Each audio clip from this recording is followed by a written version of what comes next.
Assalamualaikum warahmatullahi wabarakatuh. Perkenalkan, nama saya Nova Suparti Soja dengan NIM 122100925 dari kelas 12 6F13. Di sini saya akan mempresentasikan tugas praktik yaitu dengan judul Infringements of Privacy. Anggota kelompok kami berjumlah 5 orang dan di sini saya sendiri akan menjelaskan latar belakang masalah dari infringements of privacy itu. Dalam perjalanan menuju masa depan, saat ini perkembangan teknologi informasi semakin cepat dan canggih, terutama pada era globalisasi. Kebutuhan akan informasi yang cepat, tepat, dan hemat menjadikan internet sebagai salah satu sarana utama untuk berkomunikasi dan bersosialisasi oleh semua kalangan masyarakat. Dari perorangan sampai dengan perusahaan, internet sendiri merupakan jaringan komputer yang bersifat bebas dan terbuka. Dengan demikian diperlukan usaha untuk menjamin keamanan informasi terhadap komputer yang terhubung dengan jaringan internet.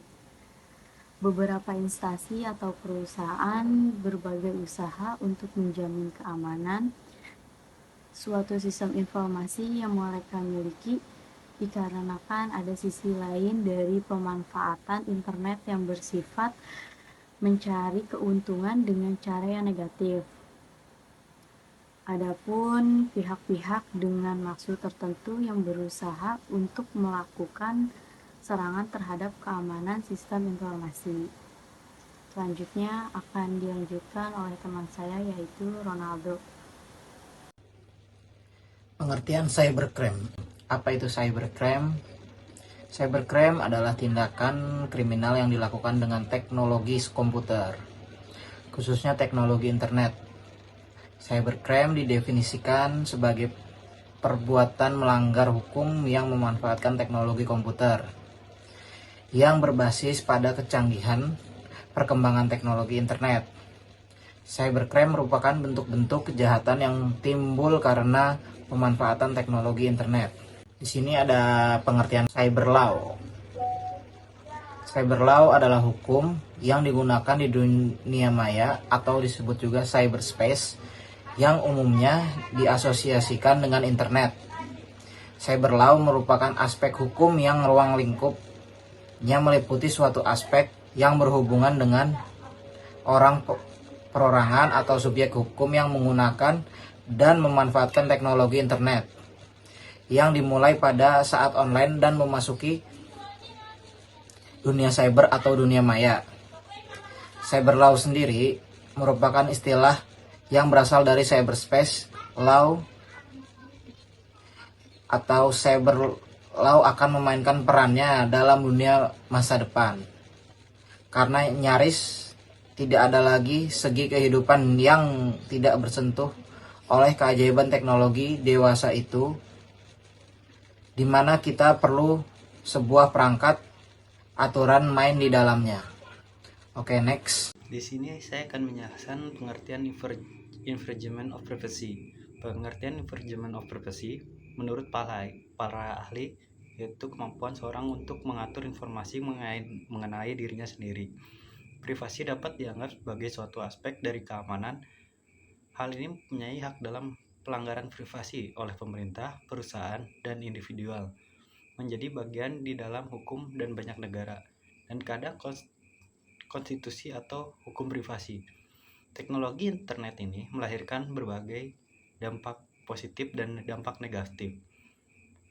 Dampak negatif ini telah memunculkan berbagai kejahatan di dunia maya atau cybercrime yang meresahkan masyarakat internasional pada umumnya dan masyarakat Indonesia pada khususnya. Contoh lainnya adalah jika informasi yang secara sukarela diberikan telah dicuri atau disalahgunakan pencuri identitas seperti nomor kartu kredit, nomor ATM, catat atau penyakit tersembunyi dan sebagainya. Faktor penyebab infringement of privacy: 1. Kesadaran hukum, 2. Faktor penegakan hukum, 3. Faktor ketidakadaan undang-undang. Berikutnya ada contoh kasus. Yang pertama, melakukan penyadapan informasi seperti halnya menyadap transmisi data orang lain. Yang kedua, melakukan pengadaan tanpa izin yang berwenang, bisa juga disebut dengan hijacking. Hijacking merupakan kejahatan melakukan pembajakan hasil karya orang lain. Contoh yang sering terjadi yaitu pembajakan perangkat lunak. Yang ketiga, melakukan pembobolan secara sengaja ke dalam sistem komputer. Hal ini juga dikenal dengan istilah unauthorized access. Sebagai contoh, pelanggaran terhadap privasi Tora Sudiro. Hal ini terjadi karena wartawan mendatangi rumahnya tanpa izin dari Tora. Yang kedua, pelanggaran terhadap privasi Abu Rizal Bakri. Hal ini terjadi karena publikasi yang mengelirukan pandangan orang banyak terhadap dirinya. Yang ketiga, pelanggaran terhadap privasi Andi Soraya dan Bunga Citra Lestari. Hal ini karena penyebab foto mereka dalam tampilan vulgar kepada publik. Berikutnya ada penanggulangan cybercrime. Beberapa langkah penting yang harus dilakukan setiap negara dalam penanggulangan cybercrime adalah melakukan modernisasi hukum pidana nasional beserta hukum acaranya yang diselaraskan dengan konvensi internasional yang terkait dengan kejahatan tersebut. Meningkatkan sistem pengamanan jaringan komputer nasional sesuai standar internasional. Untuk kesimpulan kali ini, dari pembahasan tersebut kami menyimpulkan bahwa infringement of privacy adalah suatu kegiatan atau aktivitas untuk mencari dan melihat terhadap keterangan pribadi seseorang yang tersimpan pada formulir data pribadi yang tersimpan secara komputerisasi. Dan pengguna internet masih jauh kesadaran akan pentingnya melindungi data diri mereka di internet. Hal ini akan menjadi objek yang berbahaya bagi kejahatan di dunia maya. Untuk sarannya, masyarakat agar lebih berhati-hati dalam mempublikasikan data diri mereka. Kalau data itu terlalu privasi, jangan dipublikasikan. Karena seringkali banyak oknum-oknum yang menyalahgunakan data privasi seseorang dalam kepentingan pribadinya. Dan segi pandangan pemerintah pun, agar pemerintah lebih spesifikasi di dunia internet yang tidak mengakibatkan ketidakpastian akan hukum bagi perlindungan privasi bagi pengguna internet di Indonesia.